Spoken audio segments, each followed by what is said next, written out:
ಕುಡಿತವನ್ನೇ ಜೀವನದ ದೊಡ್ಡ ಧ್ಯೇಯ ಅಂತ ಅನ್ಕೊಂಡಿದ್ ನಾನೇ ಇವತ್ತು ಕುಡಿಯೋದನ್ನ ಬಿಟ್ಟು ಕುಡಿಯೋರಿಗೆಲ್ಲ ಕುಡಿಬೇಡಿ ಅಂತ ಕೇಳ್ಕೊತಿದ್ದೀನಿ ಅಂತಂದ್ರೆ ಇದರ ಹಿಂದಿನ ಉದ್ದೇಶ ಮತ್ತೆ ಇದರ ಶಕ್ತಿ ನಿಮಗೆ ಅರ್ಥ ಆಗಿದೆ ಅಂತ ಅನ್ಕೋತೀನಿ. ಸಾಕಷ್ಟು ಜನ ಮಹಿಳೆಯರಿಗೆ ಕಾರ್ಯಕ್ರಮಕ್ಕೆ ಬಂದಿದ್ದೀರಿ. ಇದು ನನ್ನ ಮನಸ್ಸಿಗೆ ತುಂಬಾ ಖುಷಿ ಕೊಡ್ತಾ ಇದೆ. ಯಾವ ಕುಟುಂಬದಲ್ಲಿ ಮಹಿಳೆ ಗಟ್ಟಿಯಾಗಿರ್ತಾಳೋ ಆ ಕುಟುಂಬ ಯಾವಾಗ್ಲೂ ಚೆನ್ನಾಗಿರುತ್ತೆ ಅಂತ ನಾನು ಭಾವಿಸ್ತೀನಿ. ಕುಡಿಯೋದು ತಪ್ಪು, ಅದು ಕುಡಿಯೋರ್ಗೂ ಗೊತ್ತು, ಕುಡಿದೇ ಇರೋರ್ಗೂ ಗೊತ್ತು, ಅಧಿಕಾರದಲ್ಲಿ ಇರೋರ್ಗೂ ಗೊತ್ತು, ಅಷ್ಟೇ ಏಕೆ ಸರ್ಕಾರಗಳಿಗೂ ಗೊತ್ತು.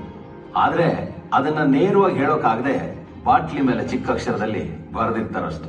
ನಮ್ಮ ಕರ್ನಾಟಕದಲ್ಲಿ ಪೊಲೀಸ್ ಇಲಾಖೆಯ ಅಂಕಿ ಅಂಶಗಳ ಪ್ರಕಾರ ಪ್ರತಿ ವರ್ಷ ಸರಾಸರಿ ಸುಮಾರು 34,582 ಆಕ್ಸಿಡೆಂಟ್ ಕೇಸ್ಗಳು ನಿರ್ಲಕ್ಷ್ಯದ ಡ್ರೈವಿಂಗ್ ಕಾರಣದಿಂದ ಆಗ್ತಾ ಇದಾವಂತೆ.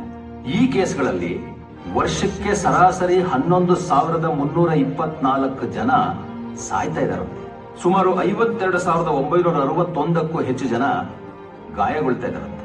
ಈ ಆಕ್ಸಿಡೆಂಟ್ಗಳಲ್ಲಿ ಸುಮಾರು 60%ಗೂ ಜಾಸ್ತಿ ಕುಡಿದು ಗಾಡಿ ಓಡಿಸೋದ್ರಿಂದಾನೇ ಆಗ್ತಿದಾವಂತೆ. ಇದಿಷ್ಟು ನಮ್ಮ ರಾಜ್ಯದಲ್ಲಿ ಮಾತ್ರ ಆದ್ರೆ ಇನ್ನು ನಮ್ಮ ದೇಶದಲ್ಲಿ ಯೋಚನೆ ಮಾಡಿ. ಪ್ರತಿ 40 ನಿಮಿಷಕ್ಕೆ ಒಂದು ಆಕ್ಸಿಡೆಂಟ್ ಕುಡಿದು ವಾಹನ ಚಲಾವಣೆ ಮಾಡೋದ್ರಿಂದ ಆಗ್ತಾ ಇದೆಯಂತೆ. 4,80,000ಕ್ಕೂ ಹೆಚ್ಚು ಜನಗಳು ಯಾರೋ ಕುಡಿದು ಹೆಂಗೆಂಗೋ ಗಾಡಿ ಓಡಿಸಿದ ಕಾರಣಕ್ಕೆ ನೋವಿಗೆ ಒಳಪಡ್ತಾ ಇದ್ದಾರಂತೆ. ಇತ್ತೀಚೆಗೆ ಕುಡಿತ ಅನ್ನೋದು ಯುವ ಜನತೆಯಲ್ಲೂ ಕೂಡ ತುಂಬಾ ಶೀಘ್ರಗತಿಯಲ್ಲಿ ವ್ಯಾಪಿಸ್ಕೊತಾ ಇದೆ. ಇಷ್ಟೆಲ್ಲ ಆಗ್ತಿರುವಾಗ ನಾವು ಯೋಚನೆ ಮಾಡ್ಬೇಕಲ್ವಾ, ಕುಡಿತ ಅನ್ನೋದು ನಮಗ್ ಬೇಕಾ? ಕುಡಿದು ವಾಹನ ಚಲಾಯಿಸೋದು ಅಪರಾಧ. ಆದರೆ ಇದನ್ನ ತಡೆಯೋದಿಕ್ಕೆ ಪೊಲೀಸರಿಂದ, ಸರ್ಕಾರದಿಂದ, ಅಧಿಕಾರಿಗಳಿಂದ ಮಾತ್ರ ಸಾಧ್ಯನೇ ಇಲ್ಲ. ಅದು ನಮ್ಮ ಮನಸ್ಸಲ್ಲೂ ಬರಬೇಕು. ಈಗ ನಿಮ್ಮಲ್ಲಿ ಹಲವರು ದೃಢವಾದ ನಿರ್ಧಾರ ಮಾಡಿ ಕುಡಿಯೋದನ್ನ ನಿಲ್ಲಿಸಿದಿರಿ. ನಿಮ್ಮ ಕುಟುಂಬಗಳು ಉದ್ಧಾರವಾಗಲಿ. ಈ ಪರಿವರ್ತನಾ ರಥ ಹೀಗೆ ಮುಂದುವರಿಲಿ.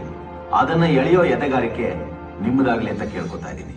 ಈ ಕಾರ್ಯಕ್ರಮ ಮುಗಿದ ಕೂಡಲೇ ನಾವೆಲ್ಲರೂ ಒಟ್ಟಾಗಿ ನಮಗೆಷ್ಟು ಸಾಧ್ಯನೋ ಅಷ್ಟು ರಸ್ತೆಗಳಲ್ಲಿ ಜನ ಜಾಗೃತಿ ಮೂಡಿಸುವಂತ ಜಾಥಾ ಹೋಗೋಣ. ನಮಸ್ಕಾರ.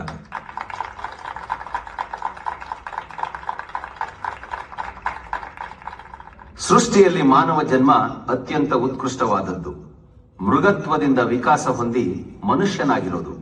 ಅದನ್ನು ಮದ್ಯಪಾನ, ಧೂಮಪಾನ, ಮಾದಕ ದ್ರವ್ಯಗಳಂತ ಕೆಟ್ಟ ವ್ಯಸನಗಳಿಗೆ ಈಡು ಮಾಡಿ ಆರೋಗ್ಯ, ಸಂಸಾರ, ಸಮಾಜವನ್ನು ಹಾಳು ಮಾಡಿಕೊಳ್ಳದಿರೋಣ. ಕೆಟ್ಟ ಚಟಗಳ ದಾಸರಾಗದೆ ಮನುಷ್ಯತ್ವದ ತತ್ವದಲ್ಲಿ ನಂಬಿಕೆ ಇಟ್ಟು ಸ್ವಸ್ಥ ಸಮಾಜದ ವಿಕಾಸ ಪರ್ವಕ್ಕೆ ಸಾಕ್ಷಿಯಾಗೋಣ.